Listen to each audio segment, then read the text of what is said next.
नमस्कार साथियों, स्वागत है आपके अपने YouTube चैनल ये स्टडी 2.4 पर। तो चलिए दोस्तों, हम लोग देखते हैं। हम लोग प्रतिशत लगा रहे थे, इसके आगे हम लोग देखते हैं। ठीक है, अगर आपको इसका और वीडियो देखना है तो डिस्क्रिप्शन में लिंक दिया गया है, आप वहां से जाके प्ले लिस्ट से भी सारा वीडियो देख सकते हैं।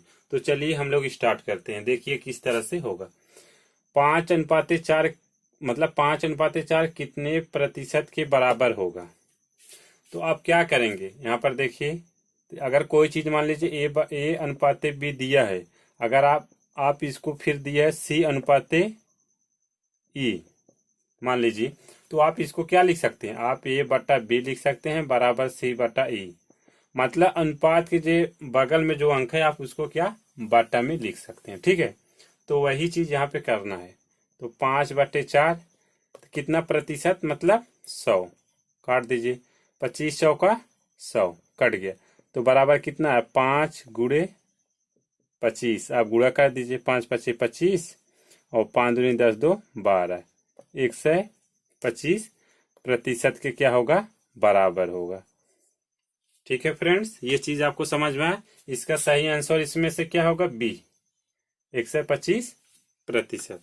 तो चलिए हम लोग आगे देखते हैं नेक्स्ट। चलिए फ्रेंड्स, हम लोग देखते हैं इसको, ये किस तरह से हल होगा। देखिए क्या बोला है, यदि ए का वेतन बी के वेतन से 50% अधिक है तो बी का वेतन ए के वेतन से कितना प्रतिशत कम है। आप इसको एक बार डिटेल में लगा सकते हो। आप इसको मतलब हम आप लोगों को दो तरह से बताएंगे, मतलब सेम वही है, थोड़ा इसका प्रोसेस लंबा हो जाएगा, इसका 60 में लगेगा। ठीक है, देखिए ए का वेतन बी, ये मान लीजिए ए हो गया और ये बी। ये बोला क्या, ध्यान दीजिए आप लोग, ए का वेतन बी के वेतन से, किससे, बी का वेतन से कर रहा है, बी के वेतन से 50%, इससे 50 ही अधिक है। अगर ये 100 होगा तो ये कितना हो जाएगा, 50 मतलब 150। ठीक, अब देखिए आप इनका अंतर देख लीजिए, अंतर कितने का आ रहा है, 50 का। ठीक है, जो अंतर आता है, एक चीज आप लोग ध्यान देना, वो हमेशा ऊपर रखी जाती है। ठीक है, तो 50 आए तो आप 50 बटा, मतलब कितने में, ए का वेतन कितना प्रतिशत कम है, ए का पूछ रहा है, इसका ए का, तो कितना हो जाएगा 150 गुणे प्रतिशत बोला है 100 कर दीजिए। ठीक, आप काट दीजिए, ये 0 0 कट गया, 5 × 9 5 और 5 × 3 15, तो ऊपर कितना बचा 100/3। आप इसको भाग दे दीजिए, अब भाग देने पे आएगा 33 सही 1/3 प्रतिशत।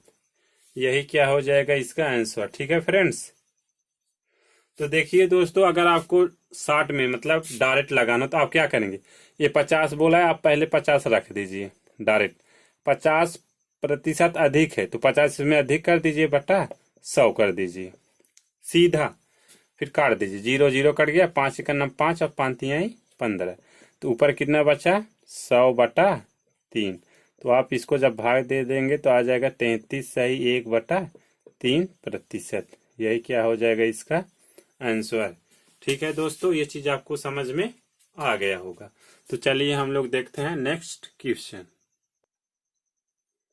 तो देखिए दोस्तों, इसमें क्या बोला है, 25 रुपए 10 रुपए का कितना प्रतिशत है। तो आप क्या करेंगे, अब यहीं पर देखिए, तो आप 25 रुपए पहले लिखेंगे या फिर 10 रुपए, आप क्या रखोगे सबसे पहले।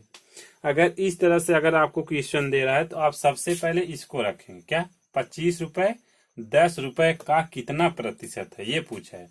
तो आप यहाँ रख दीजिए 25/10 प्रतिशत बोला है, आप 100 से गुणा कर दीजिए, तो ये तो एक लाइन में आ जाएगा। ये 0 0 कट गया, तो ऊपर कितना बचा 25 × 10 मतलब बराबर 250। यही क्या हो जाएगा इसका आंसर। ठीक है फ्रेंड्स, ये तो एकदम नॉर्मल क्वेश्चन था। चलिए देखते हैं आगे।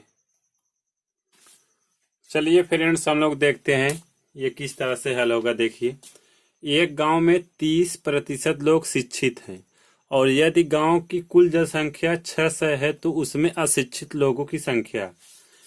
देखिए अब ये किस तरह से होगा। सबसे पहले आप लोग ये जानिए, प्रतिशत इसमें पूछा, आप सबसे पहले 100 मान लीजिए, क्या मान लीजिए गांव 100% लोग हैं, कितना 100, उसमें बोला 30 लोग शिक्षित हैं। ठीक, कितने लोग 30, मान लीजिए क्या बोला है 30 लोग ये क्या है, ये शिक्षित हैं, ये ठीक है, ये 30% लोग क्या हैं, शिक्षित हैं। अगर आप 100 में से 30% आप निकाल दे रहे हैं तो कितना बचेगा, 70। ठीक, 70 और 30 100 होता ही है।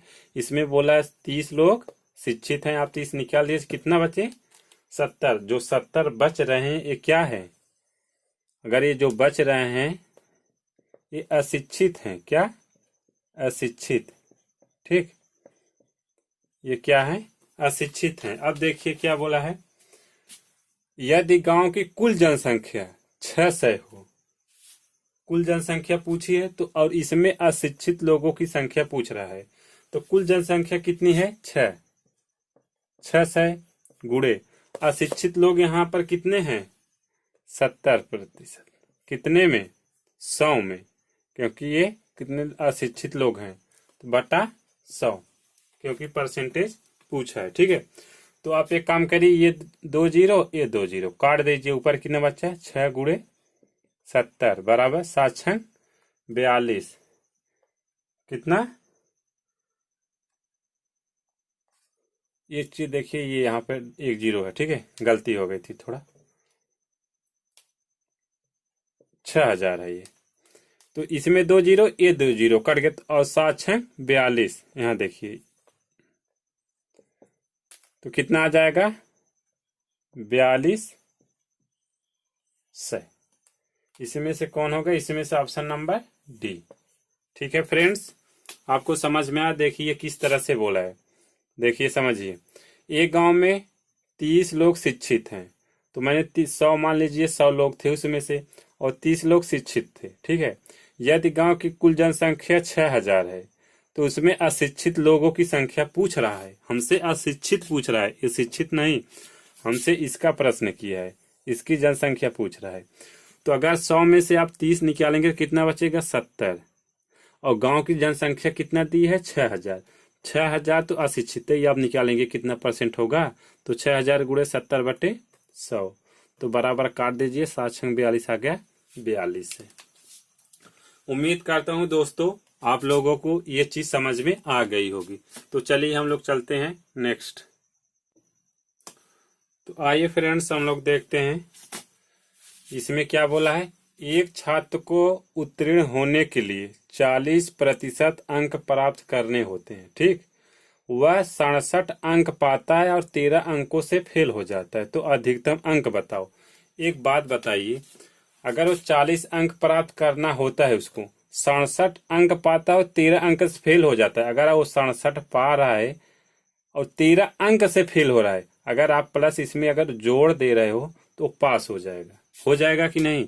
अगर ऐसे समझिए, अगर कोई है 10 रुपए उसको दे रहे हैं, ठीक, मान लीजिए अगर कोई है उसको आप 10 रुपए दे रहे हैं, मतलब 10 रुपए वो पाता है, और वह मतलब उसका ये 10 रुपए जो है पूरी तरह से एडजस्ट नहीं हो पा रहा है, जैसे मान लीजिए 8 हो गया, ठीक, ये 8 है, तो उसका कुल कितना था बताइए। जैसे मान लीजिए वह 10 अंक पाता है और 8 अंकों से फेल हो जाता है, तो इसको कुल कितना अंक चाहिए, इसको आप जोड़ दीजिए, मतलब 18। अगर 18 अंक को पा जा रहा है तो क्या हो जाएगा, पास हो जाएगा। तो वही चीज इसमें भी करना है, देखिए किस तरह से ये होगा, समझने की कोशिश कीजिए। 67 अंक पाता है और 13 अंकों से फेल हो जाता है, तो अगर जितने अंकों से फेल हो, 67 पा रहा है, 13 अंकों से फेल हो रहा है, तो आप 13 इसमें क्या करेंगे, जोड़ दीजिए, 7 3 10, 6 1 7 1 8, मतलब कितना आ गया इसका, 80। ठीक, लेकिन यहाँ पर देखिए 40 अंक प्राप्त करने होते हैं, तो आप 40% बराबर कितने का आया है, 80 का, कितना, 80 का। ठीक है, तो आप इसको काट दीजिए, 40 से करना, 40 दूना 80, तो मतलब 1% बराबर कितना आ गया, 2 के। ठीक है दोस्तों, इसमें पूछा है अधिकतम, अधिकतम मतलब समझते हो, ये अधिकतम बोला है, अधिकतम मतलब होता है पूर्णांक, और पूर्णांक कितने का होता है? 100 का। इसका मतलब वो 100 का पूछ रहा है, अधिकतम अंक पूछ रहा है। एक बात बताइए, यहाँ पर अगर 1% है और यहाँ पर 2, हमको इसको 100 बनाने के लिए यहाँ कितने से गुणा करना पड़ेगा? यहाँ से आप 100 से गुणा कर दीजिए इधर, तो इधर भी आपको 100 से गुणा करना पड़ेगा, तभी तो अधिकतम अंक बताओ, तभी तो उसका पूर्णांक 100 होगा। यहाँ तो 100% बराबर कितना आ गया? 200। यही 200 क्या है फ्रेंड्स? इसका आंसर इसमें से ये है। ये चीज दोस्तों आपको शायद समझ में आ गई होगी। ठीक है, चलिए आइए हम लोग देखते हैं एक और नेक्स्ट। अगर न समझ में आया हो तो फिर से एक बार आप लोगों को मैं समझा देता हूँ। इसमें बोला एक छात्र को उत्तीर्ण होने के लिए 40% अंक प्राप्त करने होते हैं, वह 67 अंक पाता है और 13 अंक से फेल हो जाता है। 67 पाता है, 13 से फेल होता है, अगर 13 और मिल जाएगा तो क्या हो जाएगा? ये पास हो जाएगा। ठीक, 80 अंक से पास हो रहा है। तो कितना दिया है इसका अंक? 40%। 40 बराबर कितने का आ रहा है? 80 के। तो 1% बराबर 2। तो मैंने अधिकतम पूछा, इसको 100 बनाने के लिए 100 मतलब 1% है। 100 बनाने के लिए 100 से आपसे गुणा करना पड़ेगा, क्योंकि यहाँ पर 1 है, 100 का नाम 100, यहाँ भी 100 से हो जाएगा, इसका 200। यही हो जाएगा आंसर। चलिए फ्रेंड्स हम लोग देखते हैं, देखिए किस तरह से हल होगा। क्या बोला है इसमें? एक विद्यार्थी को पास होने के लिए कुल अंकों का 33% प्राप्त होना आवश्यक है। उसने कुल अंकों का 25% प्राप्त किया और 40 अंकों से फेल हो गया। कुल अंकों की संख्या बताइए। आप सबसे पहले क्या कर लीजिए, ये जो दिया है प्रतिशत, 33% और क्या बोला है? 25% प्राप्त किया। ये जो 2 अंक इसने प्राप्त किया, सबसे पहले आप इसको निकाल लीजिए, कितना प्रतिशत अंक इसको मिला है इसमें दोनों में। तो इसका माइनस कर दीजिए, तो 33 में से 25 जाएगा, कितना आ जाएगा? 8%। ये 8 आ गया। यहाँ पर देखे प्राप्त किया और 40 अंकों से फेल हो गया। तो कुल अंकों की संख्या बताइए। इसमें कुल अंकों की संख्या पूछी है, तो जब इसका ये 8 निकल गया तो 8 देखिए, 8% बराबर कितने के दिए? 40 अंकों के। ठीक, 40 अंकों का दिए, आप काट दीजिए। 8 एक नाम 8, 8 पंजे 40, मतलब 1% बराबर कितना आ गया? 5 के। लेकिन एक चीज यहाँ पर ध्यान देना आप लोग, क्या पूछा है? कुल अंकों, ये कुल पूछा है, कुल आ रहा है, मतलब समझ रहे हो? 100 का ये मान पूछ रहा है। तो आप एक काम करिए, यहाँ आप इसको 100 से गुणा इधर आप करेंगे, तो इधर भी आप 100 से गुणा आपको करना होगा। तो यहाँ पर हो जाएगा 100% का मान कितना आ जाएगा? 5 है। यही क्या हो जाएगा इसका आंसर। ठीक है फ्रेंड्स, ये देखिए ऑप्शन नंबर 1। तो उम्मीद करता हूँ दोस्तों ये चीज आप लोगों को समझ में आ गया होगा। तो चलिए दोस्तों, अगर आप चैनल पे नए हो तो यार चैनल को लाइक सब्सक्राइब जरूर करना, अपने सभी दोस्तों में शेयर करना और वीडियो को लाइक करना ना भूलें। तो चलिए आज का सेशन यहीं तक रखते हैं। वीडियो देखने के लिए बहुत बहुत धन्यवाद। जय हिंद, जय भारत।